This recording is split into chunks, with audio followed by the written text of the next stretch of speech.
Notre structure s'appelle Créative Coopération Culture. Notre vocation, c'est de préserver la ressource en eau dans les petits bassins versants de la Drôme. Alors, ce document, je le trouve intéressant parce qu'il montre les limites de la commune de Marignac. Les terrains de Thîmes sont de la même façon, peut-être ressortent pas très bien. Et puis, il faut qu'on fasse ressortir, si tu en es d'accord, à la fois le réseau hydrographique et...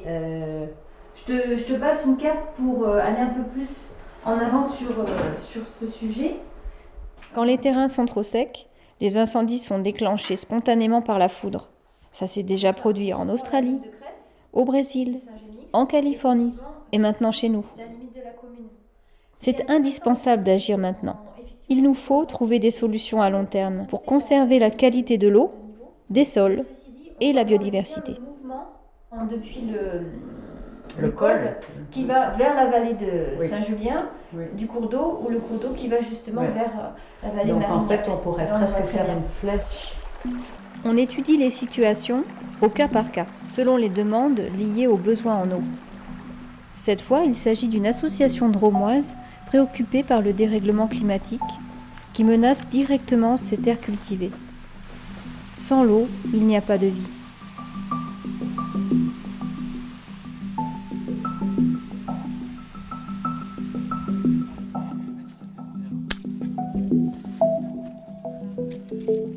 La première partie de notre étude, c'est de bien connaître la situation des gens là où ils vivent, ce qu'ils craignent et ce qu'ils espèrent. Voilà, tu nous en avais parlé de ces serres des jardins nourriciers, mais dis donc, c'est extraordinaire, hein. Ah, wow. Ça pousse et alors, un petit peu. Vous en avez beaucoup de parcelles pareilles? Eh ben écoute, au jardin nourricier, on a 9 parcelles de ce type-là, pour un total d'1,2 hectare environ qu'on cultive. Donc au jardin nourricier, vous le savez, on fait du maraîchage associatif. On est une association, on cultive tout ça avec nos adhérents et pour nos adhérents.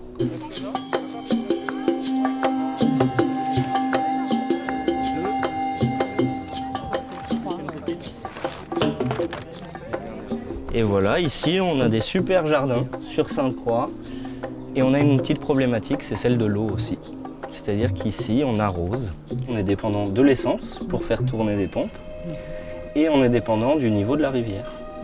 Et ce qu'on observe, c'est que chaque année, la rivière baisse aussi, d'où l'intérêt que je porte sur des terrains comme celui du col de Marignac, où il me semble que tout le dénivelé, il pourrait nous amener vraiment des ressources en eau très précieuses, alors qu'ici, on est conditionné par le niveau d'une rivière et c'est très délicat pour nous d'asseoir un modèle agricole intéressant et intelligent pour l'avenir sur des parcelles où en fait on n'a pas cette capacité d'avoir recours aux eaux pluviales.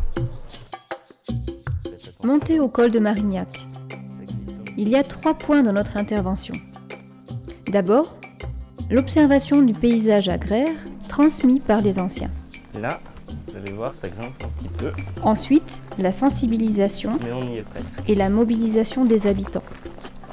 Et on adapte alors sur nos territoires des méthodes pratiquées sur d'autres continents.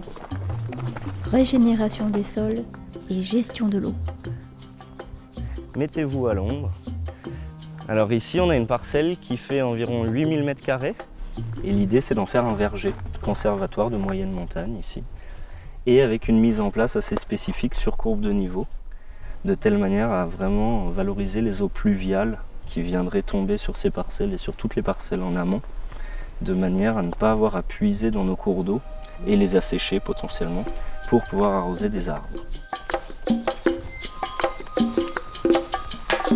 Alors ici on est sur le site qui s'appelle le Permacol, qui est un site qui mesure 8 hectares en tout et sur lequel on a un projet de maraîchage diversifié, petite production et qu'on aimerait faire intelligemment.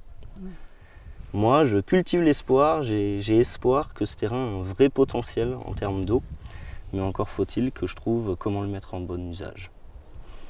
Et est-ce que tu as une idée de la quantité d'eau en ce moment? Et bien justement, en ce moment, c'est ce qui m'inquiète un petit peu. On a 2 torrents de montagne sur la parcelle et un ruisseau qui longe tout le bas du terrain. Et en ce moment, tout est à sec. Et tu as une source? Et on a plusieurs petites sources qu'il nous faut mieux capter encore. Et qu'il nous faudrait aménager. Au plan local, nous avons besoin d'en savoir plus sur le régime des pluies annuelles et la circulation des eaux souterraines. Alors tu vois, Karyang, là c'est l'extrémité sud du Vercors, on est au bout de la vallée de Caen, donc ça s'appelle le cirque de Caen, et c'est là où il y a une grosse partie des réseaux spéléologiques qui sont explorés actuellement.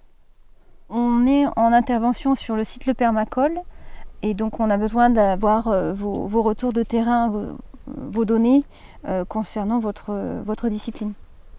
La pluie globale ne diminue pas franchement. La répartition est un peu différente, mais surtout le débit des rivières, continuellement, il s'affaiblit. Et on a, comme le disent les modèles du GIEC, des périodes de sécheresse de plus en plus grandes, de plus en plus marquées. Voilà, pour moi, on a un climat ici qui devient de plus en plus méditerranéen, qui perd sa dimension montagnarde. Moi, je viendrais compléter donc ce que tu dis, Florent, parce que nous, en tant que spéléo, on fait beaucoup d'exploration et on se rend compte que notamment les glacières qui étaient assez présentes il y a encore une vingtaine d'années sur le Vercors, en fait, sont toutes en train de disparaître. Et tout ce qui est névé permanent aussi dans toutes les zones d'ombre. Et du coup, ça a une conséquence directe sur les niveaux d'eau dans les rivières souterraines, qui deviennent très bas, surtout à partir de début août et jusqu'à début octobre. Et comme vous voyez, il n'y a plus une goutte d'eau. Alors que d'habitude, ici, la cascade, elle déborde et elle donne beaucoup d'eau.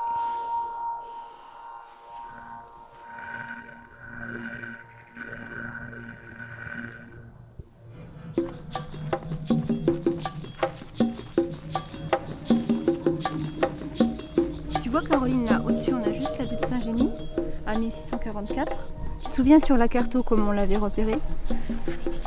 Et on est en point haut de la combe du premier torrent, justement le point crête du premier torrent, et on voit très bien cette fameuse ondulation dont je te parlais. Tu te souviens de l'aspect concave, convexe, concave, convexe, justement de la topographie naturelle.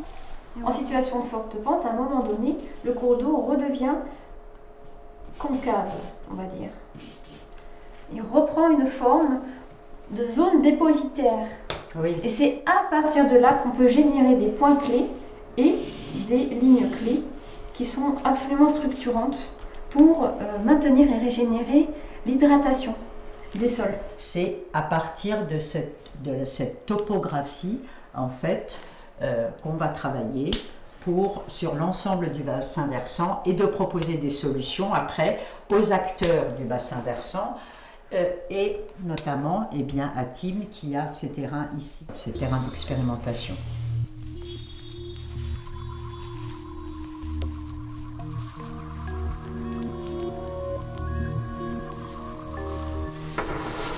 Salut Tim.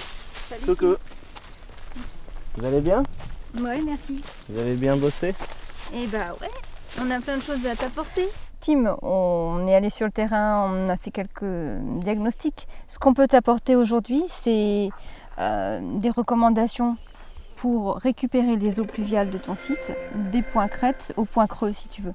Oui, en proposant des aménagements spécifiques sur les deux torrents, oui. En regardant également s'il y a une possibilité peut-être de les relier, et peut-être pour ton verger qui veut être sur courbe de niveau. Oui, et puis ce serait intéressant qu'on puisse mettre en œuvre justement un chantier participatif pour pouvoir accompagner les réalisations de plus de stockage d'eau et de conduite d'eau pour infiltrer et drainer donc en certains points.